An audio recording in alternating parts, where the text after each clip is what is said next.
Hello student. तो हम लोग जो हैं इस from trade to political supremacy colonial rule in India का दो पार्ट हम लोग कर चुके हैं, जो कि हम लोग स्ट्रगल पावर तक कर चुके हैं यूरोपियन कंपनी का। और ये आप लोगों को बोले भी थे, आप लोग इसको दिमाग में रखिएगा, याद करिएगा कि नहीं।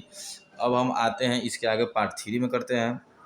छोटा छोटा पार्ट करके चैप्टर को कंप्लीट करते हैं, नहीं तो एक पार्ट में काफ़ी लंबा हो जाएगा। अब जो है यह मैप को एक बार देख लीजिए, ध्यान से देख लीजिए। यहाँ पे आपको दर्शाया गया है कि जहाँ जहाँ रेड जो है वो ब्रिटिश का है, जहाँ जहाँ ब्लैक है वो फ्रेंच लोगों का है, और येलो जो है पोर्टुगस हो गया, और जो है हमारा यह ग्रीन जो है वो डच लोगों का हो गया। अब यहाँ आप खुद इस फिगर में देख सकते हो कि कहाँ कहाँ ब्रिटिश का है, यहाँ है, यहाँ है, यहाँ है। ये पूरे सिर्फ इंडिया का ही नहीं है, पूरे यूरोप का या वर्ल्ड मैप दिखाया गया है।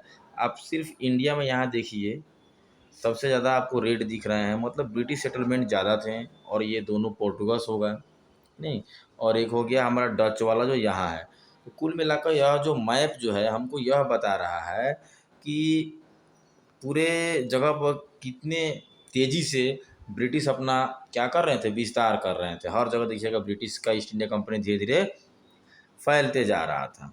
अब आइए हम जो है यहाँ से शुरू करते हैं। तीसरा पार्ट जो है हमारा को कोलोनाइजेशन ऑफ द इंडियन सब कॉन्टिनेंट, मतलब इंडिया के सब कॉन्टिनेंट में कैसे कोलोनाइजेशन होता है। कॉलोनियल या कोलोनाइज का मतलब ऑलरेडी बता चुके हैं हम। बाहरी शक्तियों का आपके ऊपर क्या हो जाए, जब आधिपत्य हो जाए तो वो कोलोनाइजेशन कहलाता है। यहाँ पे दिया हुआ है the rulers of independent kingdom. जो भी आज़ाद किंगडम थे, वहाँ के रूलर्स जो थे इमर्ज, जो नए नए रूलर्स जो इमर्ज हुए थे, fall of Mughal empire, Mughal empire के खत्म होने के बाद जो छोटे छोटे नए नए राजा जो हुए थे, वो अपना इंटरेस्ट मतलब अपने हिसाब से कोई भी काम करना चाहते थे कि नहीं। They gradually isolated themselves from another. इस चक्कर में क्या हो गया, अपने आप को आगे बढ़ाने का या अपने इच्छा से काम करने के चक्कर में ये क्या हो गए, आइसोलेटेड फ्रॉम वन अनदर। मतलब हर किंग जो है एक दूसरे से अलग रहने लगा, किसी का किसी से पटता या उतनी नहीं बनती थी, और उनके बीच में हमेशा कॉन्फ्लिक्ट या तनाव या झगड़ा या युद्ध होते रहता था छोटा बहुत। और इसी सिचुएशन का एडवांटेज जो है आपको हमारा ईस्ट इंडिया कंपनी ने क्या किया था, इंडिया में स्थापित होने के लिए इसी कमजोरी का फ़ायदा उठाया था। अगर सभी किंग जो होते हैं एक साथ मिल के होते हैं तो ईस्ट इंडिया कंपनी कभी भी इंडिया में अपना उतना बड़ा सुप्रीमेसी जो है कायम नहीं कर पाती। Let us see how the East India company achieve this and. आइए अब हम देखते हैं कि ईस्ट इंडिया कंपनी ने किस तरह से यह जो है पॉलिटिकल इनस्टेबिलिटी जो थी, या ये बोल सकते हो कि राजाओं की कमी का फ़ायदा ईस्ट इंडिया कंपनी ने कैसे उठाया। इन 1756 1756 में बंगाल के जो नवाब जो थे, जिनका नाम था अलवर्दी खान, इन्होंने was succeeded by his maternal grandson Sirajuddaulah. क्या हुआ कि इनको जो है हटाकर जो है सिराजुद्दौला जो है वो बंगाल का नवाब बन जाते हैं कि ना, जो कि सिराजुद्दौला जो है अलवर्दी खान के मैटरनल ग्रैंड सन थे। He try to check the East India Company bid to extend the fortification of Calcutta and get treasure of company had accumulated from the Bengal treasury at Dhaka। अब सिराजुद्दौला जो थे, इन्होंने कोशिश किया, प्रयास किया, try किया कि जो ईस्ट इंडिया कंपनी द्वारा जितना भी ये ईस्ट इंडिया कंपनी द्वारा जो आपको जो भी धन कमाए गए हैं या अर्जित किए गए हैं, उनको उनसे कैसे भी करके क्या कर लिया जाए, उनसे एक्यूमुलेटेड, उनसे लिया जाए। The Bengal treasury at Dhaka, ये ढाका में इन्होंने ऐसा प्रयास किया था। Besides he refuse to give more trade concession and privilege to East India Company. इसके अलावा जो ईस्ट इंडिया कंपनी जो बाकी राजाओं पर टैक्स लाती थी कि हमको सालाना इतना आपसे चाहिए, आपको देना होगा, तो सिराजुद्दौला ने इसके अलावा इन्होंने जो है ना कंसेशन जो देना था, जो टैक्स बोल सकते हो या रुपया जो बोल सकते हो, उन्होंने देने से भी क्या कर दिया, मना कर दिया। उसके अलावा जो है उनके जो ईस्ट इंडिया कंपनी द्वारा जो ट्रेजर मतलब संपत्ति होता है, जो भी संपत्ति था उस पर भी इन्होंने अपना अधिकार जमाना शुरू कर दिया कि इस पर मेरा अधिकार है, क्योंकि ये सभी हम लोगों को द्वारा दिया गया चीज़ था। इनका ये सोचना था कि हमसे लेकर ही ये ईस्ट इंडिया कंपनी इतने शक्तिशाली हो रहे हैं, तो जो भी ईस्ट इंडिया कंपनी के पास है उन पे हमारा भी अधिकार हुआ। इसलिए कंपनी ने क्या किया, स्टार्टेड कॉन्स्पिरिंग। अब कॉन्स्पिरिंग का मतलब क्या होता है भाई, षड्यंत्र करना उन्होंने शुरू कर दिया with the rival of Sirajuddaulah. अब देखो यहाँ पर समझो, सिराजुद्दौला जो थे अंग्रेज को या ईस्ट इंडिया कंपनी को, जब सिराजुद्दौला उनको डिस्टर्ब करने लगे, या फिर ये कह सकते हैं सिराजुद्दौला से ईस्ट इंडिया कंपनी को जब प्रॉब्लम होने लगी, तो उन्होंने क्या किया, ईस्ट इंडिया कंपनी ने यह जो कंडीशन था, जो किसी भी किंग को एक दूसरे से पटता नहीं था, बनती नहीं थी, उसका फ़ायदा उठाया और जो भी सिराजुद्दौला के जो भी दुश्मन जो थे उन सबको क्या किया, ईस्ट इंडिया कंपनी ने अपने साथ मिलाया और सिराजुद्दौला टू ओवरथ्रो हिम, उसको सिराजुद्दौला को हटाने के लिए। When Sirajuddaulah learn about it he march with his soldiers to the East India's Kasim Bazar factory and capture it. अब सिराजुद्दौला को जैसे पता चला कि ईस्ट इंडिया कंपनी जो है उसके विरोध षड्यंत्र कर रही है, उसके दुश्मनों के साथ मिलकर, तो ये बहुत ज़्यादा गुस्सा जाते हैं और ये अपना सेना लेकर क्या करते हैं, ईस्ट इंडिया का जो कंपनी जो था, आपको कासिम बाजार फैक्ट्री जो था वहाँ पहुँच कर उसको पूरा कैप्चर कर लेते हैं।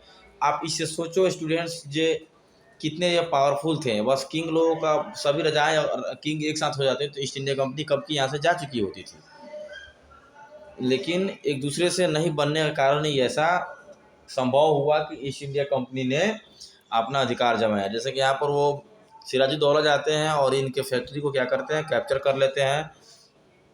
He also capture the East India Calcutta headquarter and compel the officials to surrender. और कलकत्ता में भी जो हेड क्वार्टर जो था ईस्ट इंडिया कंपनी का, वो उसको भी ये क्या कर लेते हैं, जीत लेते हैं, कैप्चर कर लेते हैं और जितने भी वहाँ ऑफिशियल जो काम कर रहे होते हैं उनको सरेंडर करने के लिए बोलते हैं। और मतलब कुल मिला के सिराजुद्दौला ने क्या कर लिया, कब्जा कर लिया कलकत्ता वाले हेडक्वार्टर कंपनी में, या फिर कासिम का बाजार फैक्ट्री है वहाँ भी कर लिया, क्योंकि जब इनको पता लगा कि ईस्ट इंडिया कंपनी इनको हटाने का प्लान कर रही है इनके दुश्मनों के साथ मिलकर। अगला है बैटल ऑफ पलासी। पलासी का बैटल काफ़ी इम्पोर्टेंट है। When news of the English defect rich Madras, अंग्रेज़ों को हारने का न्यूज़ जो है जब मद्रास तक पहुंचता है, तो रॉबर्ट क्लाइव जो है, जो कि अंग्रेज के उस समय गवर्नर जनरल थे, dispatch with strong troop to capture Calcutta, पूरा अपना पावरफुल या पूरा शक्ति के साथ वो कलकत्ता पहुंचते हैं दोबारा सिराजुद्दौला से जीतने के लिए। The British force under Clive के अंडर ब्रिटिश फोर्स कहाँ पहुंचती है, कलकत्ता पहुंचती है। कॉन्स्पिरेटिंग विथ मीर जाफर, फिर वही बात हुआ, सिराजुद्दौला का जो कमांडर जो था जिसका नाम मीर जाफर था, ये जाकर उसको क्या करते हैं, कुछ लालच देते हैं और अपने तरफ क्या कर लेते हैं, मिला लेते हैं। They also manage win over other important member of Sirajuddaulah court such as Jagat, Mir Jafar का नाम याद रखिए, जगत सेठ का नाम याद रखिए जो कि बैंकर थे, और ओमी चंद इनका भी नाम याद रखिए, ये क्या थे, एक रिच व्यापारी थे। तो जगत सेन, ओमी चैन, मीर जाफर, इन लोगों को क्या कर लेता है, रॉबर्ट क्लाइव जो है अपने तरफ मिला लेता है और इनके सपोर्ट से ब्रिटिश फोर्स ने क्या किया, सिराजुद्दौला को बैटल ऑफ पलासी 1757 में क्या कर दिया, हरा दिया। तो कुल मिलाकर इंडियन राजाओं का हारने का सबसे बड़ा कारण ये था कि इनके अपने ही इनको धोखा देते थे, और इनसे अगर ये बच भी जाते थे तो सभी राजाओं में एकता नहीं था, वो एक साथ मिलकर जो है कोई काम नहीं करते थे। यही कारण था कि पलासी, बैटल ऑफ पलासी, सबसे पहला पलासी का बैटल 1757 में हुआ था, याद रखिएगा, और भी बहुत सारे हुए हैं। फर्स्ट बैटल ऑफ पलासी पूछे तो 1757 रखिएगा, और किन के बीच हुआ, तो सिराजुद्दौला और आपको रॉबर्ट क्लाइव के बीच में हुआ था, ठीक है, जिसमें सिराजुद्दौला हार गए थे। अब हम आगे बढ़ते हैं।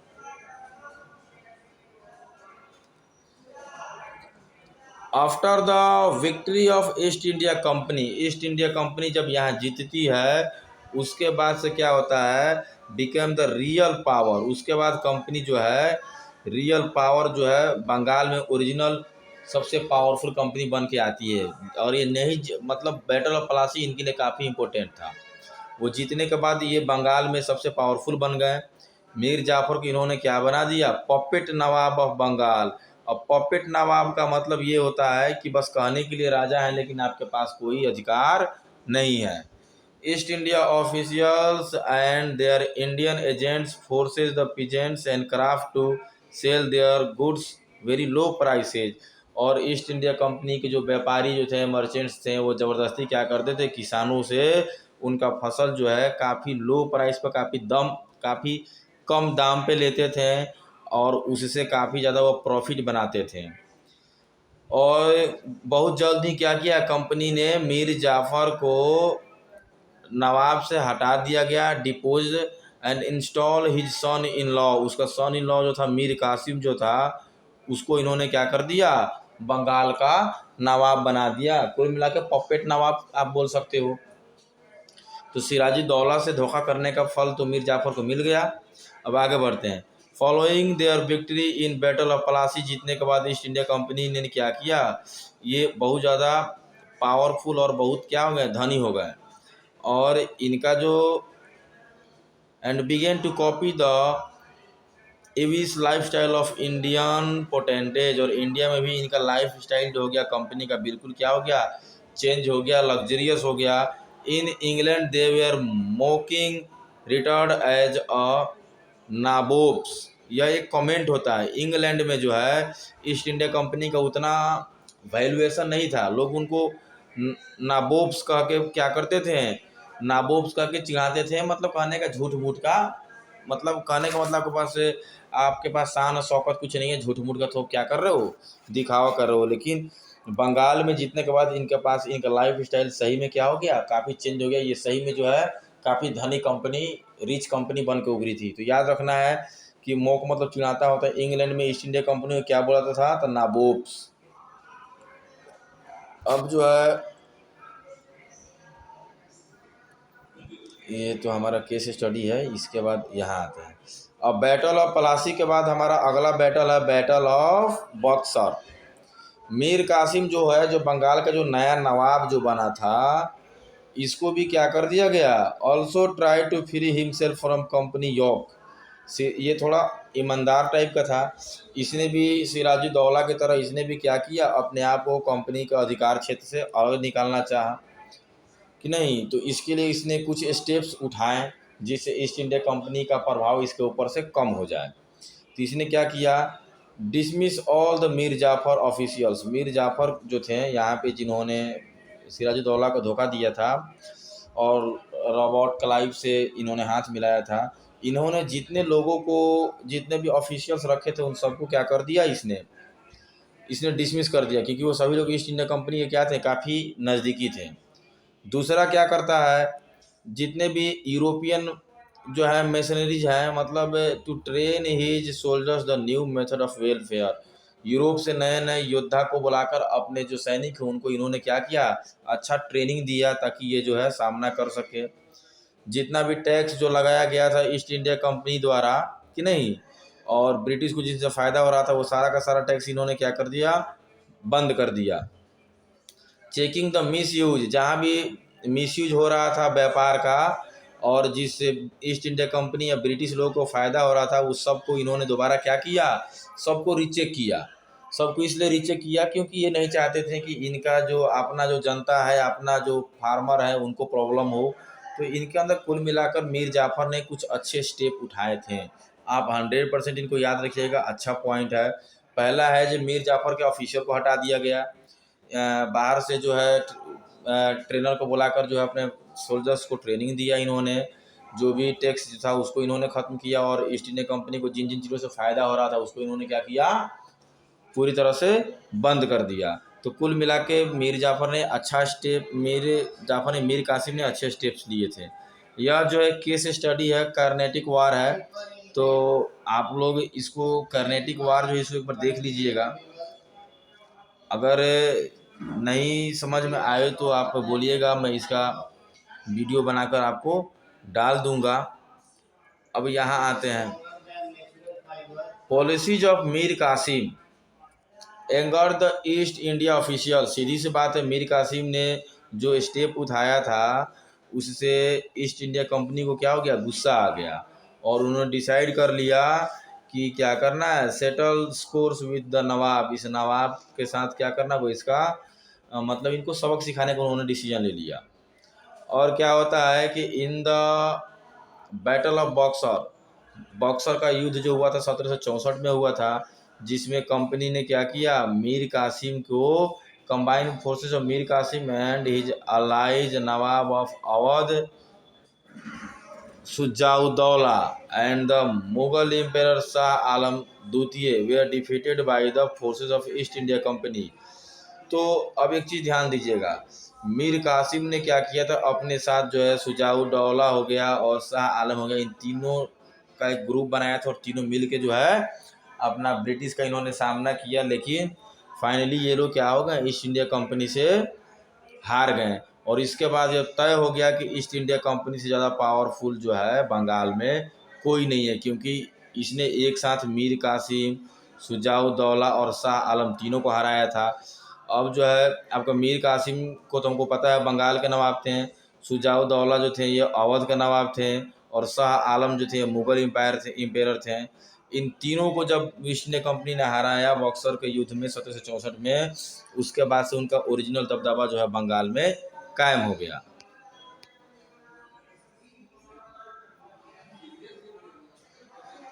अब जो है हमारा मैटर ऑफ फैक्ट जो है एक बार देख लेते हैं, ये केस स्टडी है लेकिन मैटर ऑफ फैक्ट देख लेते हैं। ये रॉबर्ट क्लाइव के बारे में है। इसने डुअल गवर्नेंस इन बंगाल, बंगाल में डुअल गवर्नेंस में दो तरह का शासन करने की व्यवस्था बंगाल में रॉबर्ट क्लाइव ने इंट्रोड्यूस किया था। इसके तहत क्या था, the system of Nawab and power regarding military and criminal jurisdiction while the East India company exercise control over revenue. अब जो है जो भी बंगाल के नवाब के पास जो पावर जो होती थी मिलिट्री का या फिर जुरिडिक्शन का, वो सारा का सारा क्या कर लिया, ईस्ट इंडिया कंपनी ने उनसे हटा लिया और उनके ऊपर क्या कर दिया, रिवेन्यू डाल दिया। मतलब ये लोग रिवेन्यू के अंदर में आ गए। रिवेन्यू का मतलब होता है टैक्स देने वाला। The company had all power but not responsibility and the Nawab had all responsible. देखो क्या दिमाग लगाया था, सारा का सारा पावर कंपनी के पास रहेगा, लेकिन डिसीजन का जो रिएक्शन जो है वो झेलने के लिए किसको छोड़ दिया गया, नवाब को। मतलब जवाबदेही रहेगा नवाब का और डिसीजन लेंगे कंपनी वाले, ठीक है। But no power obtained resource to run administration. और क्या था कि जवाबदेही तो देंगे नवाब, लेकिन उनके पास शासन व्यवस्था चलाने का कोई पावर नहीं था। Under this system Bengal suffered tremendously. अब डुअल गवर्नेंस सिस्टम के चलते बंगाल को काफ़ी ज़्यादा क्या हो रहा था, नुकसान हो रहा था। Finally Warren Hasting ended, finally जो है वारेन हेस्टिंग आया तो डुअल गवर्नेंस वाला सिस्टम को 1772 में क्या किया, ख़त्म कर दिया। तो रॉबर्ट क्लाइव जो यही है जिन्होंने डुअल गवर्नेंस बंगाल में लाया हुआ था, तो ये लाए थे और वारेन हेस्टिंग ने 1772 में इसे क्या कर दिया, ख़त्म कर दिया। इसके तहत डुअल गवर्नेंस क्या था, तो बंगाल में सारा पावर जो है ब्रिटिश ईस्ट इंडिया कंपनी के पास होगा, लेकिन जवाबदेही किसके पास होगा, नवाब के पास होगा, ठीक है। ये केस स्टडी था, बीच में थोड़ा अच्छा पॉइंट था। अब यहाँ हम लोगों ने देख लिया बंगाल में ओरिजिनल जब east India company original powerful बनकर आती है। After the battle of after the battle, युद्ध के बाद क्या होता है, शुजाउद्दौला एंड शाह आलम द्वितीय second sign to treaty at Allahabad with Clive. इनके बाद क्या होता है कि इन क्लाइव के साथ इनका क्या होता है, ट्रीटी होता है, संधि होता है जब ये हार जाते हैं तो। एंड रॉबर्ट क्लाइव क्या थे उसमें, तो कंपनी के गवर्नर थे। The Mughal emperor granted the diwani. Diwani का मतलब क्या होता है, जो टैक्स वसूलने का अधिकार। तो शुजाउद्दौला और शाह आलम तो मुगल के थे, तो शाह आलम से कंपनी ने क्या कर लिया, रिवेन्यू का अधिकार ले लिया कि बंगाल में जितना भी टैक्स का इनकम होगा वो अब कौन लेगा, कंपनी लेगा, बंगाल, बिहार और उड़ीसा से, ठीक है। In return he was given an annual tribute ₹26 lakh. और ये इसके बाद क्या हो गया कि इसके बाद रिटर्न क्या करता, कंपनी ने इन रिटर्न में क्या किया, he was given at annual tribute मात्र 26 लाख का इनको, मतलब एक साल में इनको मात्र 26 लाख रुपया ही कंपनी द्वारा दिया जाएगा, बाकी जितना टैक्स वैक्स है वो सारा का सारा कंपनी लेगी। The Nawab of Awadh had पे इंडिमेंटली ऑफ ₹50 लाख। तो कुल मिला के नवाब को, अवध का नवाब को कितना पे करने के लिए बोला गया, 50 lakh. In lieu in lieu of this his kingdom was restore to him as a British protectorate. इससे क्या हो गया कि आपको इनका राज जो है घुमा फिरा के जो है शाह शुजाउद्दौला और शाह आलम का ये हो गया कि ये लोग चुपचाप एक तरह से मानो तो ब्रिटिश का रक्षा कर रहे थे। एक को 26 लाख का दिया गया था देने के लिए और एक को 50 लाख का, उसके बदले टैक्स ये अलग से लेंगे। तो सोचो कितना ज़्यादा इनके ऊपर डाला गया। ठीक है, यहाँ 26 लाख जो है वो दिमाग में रखिएगा आप लोग शुजाउद्दौला के लिए, और शाह आलम के लिए क्या रखिएगा, नहीं शाह आलम के लिए 26 लाख, शुजाउद्दौला वाला याद रखिएगा 50 लाख। ठीक है, उसका रेवेन्यू का राइट भी इनसे ले लिया गया था। अगला है हमारा the grant of diwani. Diwani का मतलब है टैक्स लेने का अधिकार। Enable the East India Company to use the vast revenue. ये राइट मिलने के बाद ईस्ट इंडिया कंपनी ने काफ़ी ज़्यादा मात्रा में बंगाल से रेवेन्यू लेना शुरू कर दिया, और कॉटन और सिल्क जो है इंडिया से इन्होंने खरीदना शुरू कर दिया, और उसको उसने क्या कर दिया, एंड मेंटेन द, मतलब ये दीवानी से टैक्स लेने से इनको क्या क्या फ़ायदा हुआ। एक तो अपना बिजनेस इन्होंने ग्रो किया इंडिया में, उसके बाद कंपनी के जो सैनिक थे उन पे जितना भी खर्च आता था वो सारा का सारा, ऑफिस का, सैनिक का खर्च, महल बनाने का खर्च, वो सारा का सारा उनको ये दीवानी से ही ये सारा का सारा काम उनका हो जाता था। ठीक है, अब हम आते हैं मैसूर के बारे में थोड़ा पढ़ते हैं। अब जो है the expansion of Mysore under Hyder Ali alarm the officials of the East India Company. अब मैसूर में जैसे जैसे हैदर अली का पावर बढ़ते जा रहा था, ईस्ट इंडिया कंपनी को क्या, इससे सावधान, ईस्ट इंडिया कंपनी इससे क्या हो गई, सावधान हो गई, क्योंकि वो नहीं चाहती थी उनके अलावा किसी और का पावर ग्रो हो। इट लेड टू इससे क्या होता है, इससे यही होता है कि series of war between the East India company and the ruler of Mysore. उसके बाद क्या होता है, ईस्ट इंडिया कंपनी और मैसूर के जो लीडर जो थे हैदर अली, उन्हें बहुत सारा वार होता है। वार होने का रीज़न क्या था, क्योंकि हैदर अली के जैसे पावर बढ़ते जा रहा था, ईस्ट इंडिया कंपनी को चिंता होते जा रहा था, तो उन्होंने सोचा कि पावर बढ़ने से पहले ही इन्हें क्या कर दिया जाए, खत्म कर दिया जाए।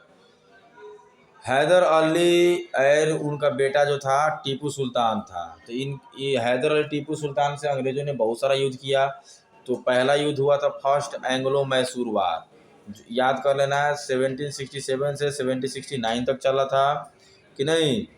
Suspicious of the rising power of Hyder Ali, the Nizam of Hyderabad formed a coalition with the British and attack Mysore। यहाँ भी वही गलती होता है, हैदर अली का पावर बढ़ने से जो है ना, हैदराबाद का जो निज़ाम जो था, मतलब वहाँ का जो राजा था, वो क्या कर लिया, वो डर गया, और ब्रिटिश तो चाहती ही थी कि इसको हराया जाए, तो वो ब्रिटिश के साथ क्या कर, हैदराबाद का नवाब जो था उन्होंने ब्रिटिश के साथ हाथ मिलाया और इन्होंने मैसूर पे क्या कर दिया, अटैक कर दिया। वहाँ पर Haider Ali defeated them and forced to British to sign a treaty by which they agree to help each other in case of attack by a third party। इसमें क्या होता है कि आपको अंग्रेज़ों को हैदर अली ने हरा दिया, और अंग्रेज़ों से क्या किया, संधि किया कि भविष्य में कोई भी तीसरा हमारे ऊपर शासन करेगा तो आपको क्या करना होगा, हमारा हेल्प करना होगा। ब्रिटिश राजाओं का, इंडियन राजाओं का सबसे बड़ा कमी यह था कि ये लोग जो है ब्रिटिश पे विश्वास, बार बार धोखा खाने के बाद भी विश्वास करते थे। इस युद्ध में फर्स्ट एंग्लो मैसूर वार में क्या हुआ, ब्रिटिश अपने आप को क्या निर्दोष साबित कर लिया। उसने बोला कि भाई मैंने युद्ध नहीं किया है, ये हैदराबाद के नवाब ने युद्ध किया हुआ है, हम वो उसने मुझसे साथ मांगा, मैंने साथ दिया, लेकिन रियली में इसका जस्ट अपोजिट था। और इसी चक्कर में आकर जो है ना, जीतने के बावजूद भी हैदर अली ने उनके साथ क्या कर लिया, एक संधि कर लिया कि तुम मेरा हेल्प करोगे, दोबारा कोई मेरे पे अटैक करता है तो। ये बहुत बड़ा मिस्टेक था। अब हम आते हैं सेकेंड एंग्लो मैसूर वार में। यह पहला याद रखना है 1767 से 1769 तक, दूसरा याद रखना है 77 1 से 84 तक। इसमें क्या हुआ, 77 1 में जो है when the Maratha attack Hyder Ali, अब मराठा लोग जो थे उन्होंने हैदर अली पर अटैक कर दिया। The British did not come to help, Hyder Ali died during the war. और ब्रिटिश तो प्रॉमिस किया था, ट्रीटी किया था कि हम हेल्प में आएंगे, हेल्प करेंगे, लेकिन उसने हेल्प नहीं किया, जिसके चक्कर में हैदर अली क्या हो गया, उस वार में मारे जाते हैं। और उनका सन टीपू सुल्तान जो है वो क्या करता है, वो वार को जारी रखता है। ये हमारे टीपू सुल्तान हो गए। इन 1784 with the signing off the treaty of Mangalore, और यह वार कैसे ख़त्म होता है, तो मैंगलोर की एक संधि होती है मराठाओं और टीपू सुल्तान के बीच में, जिसके बाद यह क्या होता है, यह वार जो है ख़त्म किया जाता है। अब जो है तीसरा है थर्ड एंग्लो मैसूर वार। थोड़ा आप लोग ब्रेक लेके पढ़िएगा इसको, क्योंकि यह वीडियो काफ़ी लंबा हो गया है। थर्ड एंग्लो मैसूर वार जो है ये 1785 से 94 के बीच में हुआ था। Under Tipu Sultan Mysore control the lucrative trade carried out from the Malabar coast. Malabar coast से जो भी व्यापार होते थे वहाँ टीपू सुल्तान ने अपना कब्जा जमा रखा हुआ था। In 1785, Tipu Sultan stopped export of some of the most profitable item of trade, such as sandalwood, pepper, and cardamom from the port of his kingdom, and disallowed local merchants any trade with company. Tipu Sultan has also established a close relationship with French। अब ध्यान देने वाली बात है, पहले इसको मैं पढ़ लेता हूँ। With whose help he modernize his army. अब क्या था कि टीपू सुल्तान को फ्रेंच ईस्ट इंडिया, शुरू में पढ़े हैं ना, बहुत सारे यूरोपियन कंपनियां यहाँ पर आई थी। फ्रेंच वालों के साथ काफ़ी अच्छा बनता था, मतलब इनका क्लोज था, इनके फ्रेंच ईस्ट इंडिया कंपनी से इनको मित्रता थी। और इसके लिए इन्होंने क्या किया, जितने भी व्यापार जो थे जिसका यहाँ पर दिया हुआ है, इन सबको इन्होंने बैन कर दिया। अपने जहाँ पे इनका शासन था वहाँ के कोस्ट से, वहाँ के तट से उन चीज़ों का व्यापार करना, बिजनेस करना इन्होंने बंद कर दिया, जिससे अंग्रेज को काफ़ी ज़्यादा क्या होता था, फ़ायदा होता था। अब इसके चलते फिर क्या होगा, इससे अंग्रेज द ब्रिटिश फिर गुस्सा आ गए। और इन द कहाँ है, in the third Anglo Mysore war, और तीसरा एंग्लो मैसूर वार जो होता है, टीपू सुल्तान उसमें हार जाते हैं और उनके साथ श्रीरंगपट्टनम की संधि होती है अंग्रेजों द्वारा। क्यों, और उसमें क्या होता है, संधि का मतलब ये होता है कि अगर आप हार गए तो आपसे हम ज़बरदस्ती अपना बात मनवाएंगे। तो उसमें क्या हो गया, उनसे जो है उन वहाँ जहाँ पे वो शासन करते थे, और वहाँ जो मेन बिजनेस वाला जो जगह था, जैसे कुर्ग हो गया, मालाबार हो गया, डांडीगुल हो गया, ये सब जो है ब्रिटिश लोगों ने उनसे ले लिया। ठीक है, उसके अलावा उन पे काफ़ी ज़्यादा फाइन भी किया गया। और टीपू सुल्तान का जो बेटा जो था उसको क्या कर लिया गया, हॉस्टेज टू द ब्रिटिश लोगों ने उसे क्या कर लिया, बंधक बना लिया। तो ये जितने भी मैसूर वार हो रहे हैं उनके बारे में मेन पॉइंट याद आपको रखना है। फर्स्ट वाले में क्या हुआ, फर्स्ट वाला जो था वो हैदराबाद के निज़ाम के साथ था, और सेकेंड वाले में क्या था, तो मराठा आ गए। थर्ड वाले में क्या है, तो फ्रेंच वाले के साथ ये था, तो ब्रिटिश इन पे अटैक कर देते हैं और इनसे बहुत सारा इनसे पार्टी का छीन लेते हैं। अब फोर्थ एंग्लो मैसूर वार जो है कि जो कि आज का हमारा वीडियो का लास्ट टॉपिक है, ये फोर एंग्लो मैसूर वार में क्या होता है, तो लॉर्ड वेजली जो है, यह ब्रिटिश गवर्नर था उस टाइम, ये इन्होंने टीपू सुल्तान एक्सेप्ट सब्सिडियरी अलियंस, इसने टीपू सुल्तान के साथ संधि किया। ठीक है, संधि करना चाहा लेकिन टीपू सुल्तान क्या कर दिया, मना कर दिया। तो इसके बाद क्या होता है, 1798 में फोर्थ एंग्लो मैसूर वार शुरू हो जाता है, और उसमें टीपू सुल्तान क्या होता है, लड़ते लड़ते मर जाता है। The British annexed a large portion of his conquests and gave them to the Nizam of Hyderabad. चूँकि हैदराबाद के निज़ाम शुरू से ही ब्रिटिश के साथ था, तो इनका सारा का सारा जो है ना, बहुत सारा भाग जो है उसने हैदराबाद के निज़ाम को क्या कर दिया, सौंप दिया कि नहीं। Rest of the kingdom was placed under hire of the erstwhile running family the Wodeyars who accept the subsidiary alliance. Wodeyars भी क्या थे, ये भी एक छोटे बहुत क्या थे, मतलब उन्हीं के किंगडम के ही मेंबर थे, तो बाकी पार्ट जो है इनको दे दिया गया और सब्सिडियरी एलियंस बना लिया गया, मतलब समझौता करके आपको क्या करना है, जितना भी आपको इनकम होगा उसका कुछ पार्ट्स ब्रिटिश ले लेंगे। एक्चुअली में ब्रिटिश कहीं शासन करना नहीं चाहते थे, उनको बस बिजनेस से मतलब था। वो हर जगह इंडिया में जहाँ जहाँ भी किंग है ना, वो सबको सबसे वो यही कहना चाहते थे, उनका यही मकसद था कि सबको हराओ और उन्हीं को शासन करने दो, लेकिन हमारे हिसाब से वो शासन करेंगे। वही एलियंस यहाँ पे भी किया गया था। ठीक है, तो स्टूडेंट्स, वीडियो थोड़ा लंबा है, तो आप इसको जब भी देखिएगा समय निकाल के ही देखिएगा, ताकि एक बार में समझ में आ जाए। और कैनेटिक वार जो केस स्टडी है उसका मैं अलग वीडियो बना कर डाल दूंगा।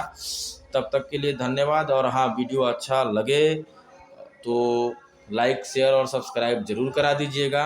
एंड जितने भी हो सके उतना आप लोग सजेशन दीजिएगा। अगर कोई पॉइंट आपको समझ में नहीं आया हो तो बोलिएगा, मैं उसे फिर से एक्सप्लेन कर दूंगा। तब तक के लिए धन्यवाद।